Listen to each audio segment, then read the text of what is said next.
Ainda na obra, o senhor trata sobre os chamados inimigos invisíveis, e a gente tem uma relação muito importante acontecendo no planeta desde o século XX, né, com a migração, né, esse processo migratório na formação dos centros, dos conglomerados urbanos. Como a poluição afeta a nossa saúde? A gente não ouve falar de poluição. Nenhum cardiologista, nenhum médico, habitualmente, a maior parte, não faz parte ainda do nosso dia a dia. Mas nessa pandemia aconteceu uma coisa muito interessante. Um dos lados bons, aliás, dos poucos lados bons que a pandemia teve, no meu modo de ver, foi que a poluição diminuiu bastante, porque teve menos carros circulando, menos produção industrial. O professor Paulo Saldiva, que é um grande pesquisador lá da USP, um professor titular, um dos maiores estudiosos de poluição do Brasil, ele publicou um trabalho em 2019 mostrando que estar dentro do carro em São Paulo durante 1 hora, com o ar-condicionado ligado e os vidros fechados, você está fumando o equivalente a 5 cigarros por dia. Então, a poluição hoje, ela é uma questão de ordem assim mundial, que todas as autoridades, as cidades, todo mundo tem que estar atento a isso. E nós ainda não temos um monitoramento, que eu diria, adequado, de forma efetiva. Você vai viajar um final de semana para um determinado local, você quer saber se o tempo está sol, se vai chover, se vai fazer frio, para você se preparar. Talvez se você soubesse que aquela cidade está muito poluída, você não fosse para lá. Então, a poluição é um desafio que cabe a todos nós. Sem falar na poluição sonora, é a poluição da luz, é a poluição ambiental e, por último, a poluição da informação. A gente recebe muita informação hoje.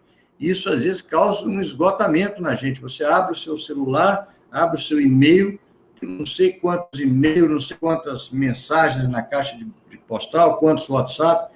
Esse excesso de informação também não é boa.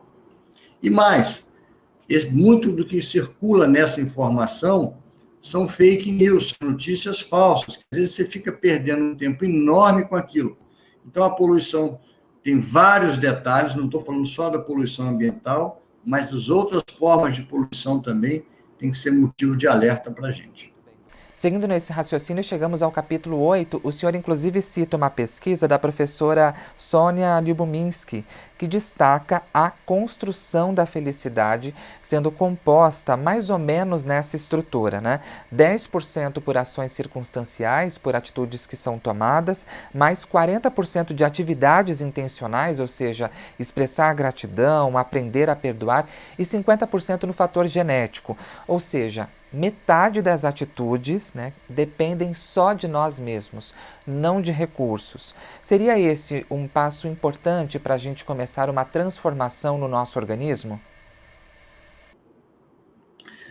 Eu acho que o objetivo maior da vida de todo mundo, Rodrigo, a sua, a minha, do nosso ouvinte aqui, é ser feliz na vida. O que você quer é ser feliz, isso é uma coisa óbvia, todo mundo quer ser feliz.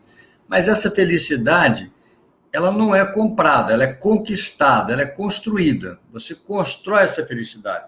Quando eu planejo uma viagem para, vou visitar Nova York, quero conhecer, onde é que nós vamos ficar, quais os monumentos que nós vamos ver lá. E essa felicidade só será alcançada, no meu modo de ver, só será construída ou conquistada quando ela vem aliada a um sentido de vida. Você não vai estar bem, eu estou bem, estou com saúde, meus filhos estão bem, mas aqui do lado tem um irmão meu que está desempregado, ali do lado tem um amigo meu que está com câncer, está doente, ou eu vejo aquela pessoa na rua passando fome.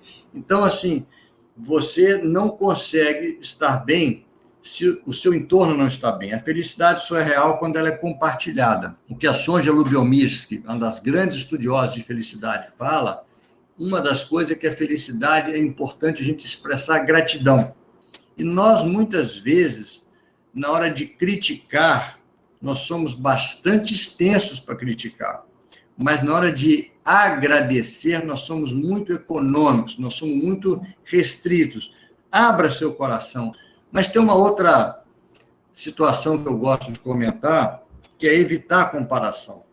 Evitar a comparação é fundamental para você ser feliz. Então, às vezes, é importante que a gente se volte para dentro da gente. Por isso que a meditação, o mindfulness, as próprias orações, momentos que a gente volte para a gente, que a gente busque a nossa felicidade interior.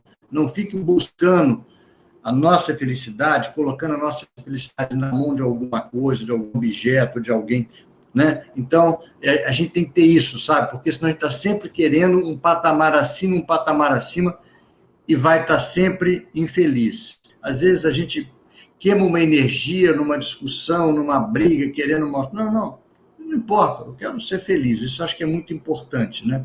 Felicidade, e quem deixa isso muito claro, e vocês podem falar disso melhor do que a gente, por causa do trabalho voluntário que vocês fazem, é um economista chamado Paul Dolan, que escreve um livro chamado Felicidade Construída. Ele coloca numa abscíssima ordenada, ele coloca prazer e propósito.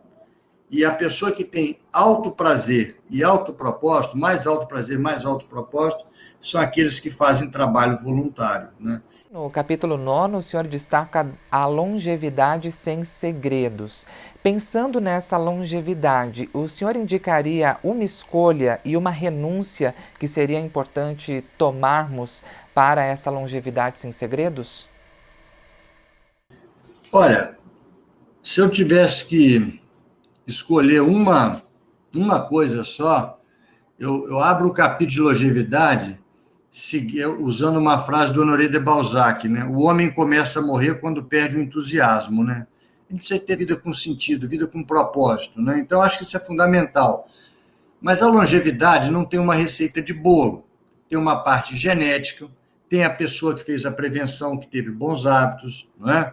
Tem a pessoa que tem bom humor, tem a pessoa que come pouco, não é?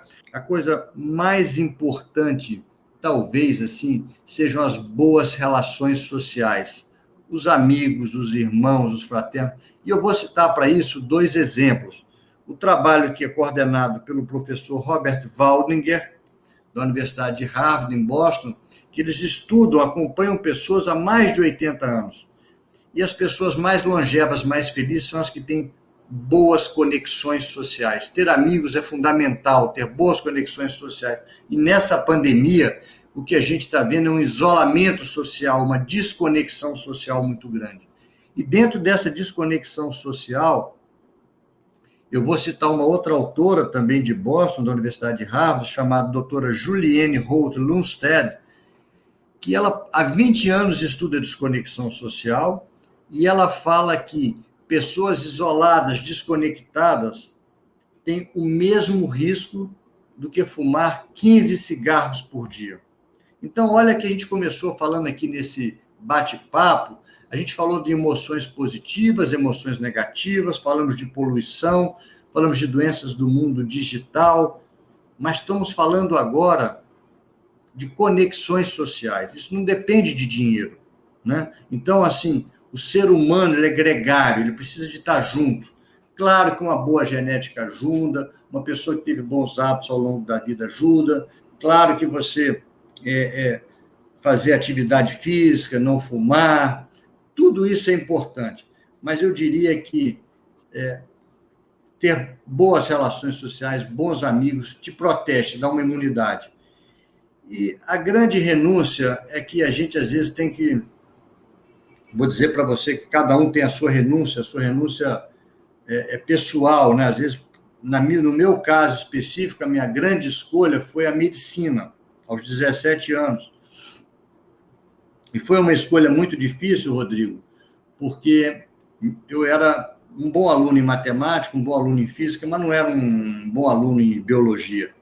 E o pessoal da matemática e da física ia para a turma de engenharia. Antigamente você era direcionado nos cursinhos, vamos chamar assim. E o que era em biologia bom, em química, ia mais para a área da saúde. Então, eu fui direcionado no cursinho para a área da engenharia, porque eu era bom aluno nessas disciplinas. E eu queria fazer medicina. Então, me submeteram a um teste chamado, na época, teste psicológico, aquela para ver a profissão que você queria escolher e tal, não sei o quê, e deu para mim fazer engenharia. E eu cheguei para o meu pai e falei, pai, eu não quero fazer engenharia, eu quero fazer medicina. Filho, mas o seu teste, a sua avaliação psicológica mostrou aqui que você é mais para lá, vamos esperar mais um pouco, veja, espera. Eu fiz um segundo teste e deu realmente que eu tinha que ir para a engenharia. E a minha grande escolha foi a medicina, com a qual eu sou muito feliz. Ainda bem que eu escolhi a medicina, adoro ser médico, quero morrer fazendo medicina. Mas, ao mesmo tempo que a medicina foi a minha grande escolha, foi a minha grande renúncia, né? Principalmente a família, várias vezes eu tenho um fim de semana que eu não posso fazer com a família, minha esposa, meus filhos. Então, de certa forma, nessa pandemia, então, isso ficou muito à tona, porque foi o período da minha vida que eu mais trabalhei, foi na pandemia, por causa do Covid. Era essa a mensagem que eu queria passar para vocês aí, né? Que o livro, o objetivo maior é que todo mundo faça uma reflexão na sua vida, né? O Aristóteles fala que o ignorante afirma, o sábio duvida e o sensato reflete.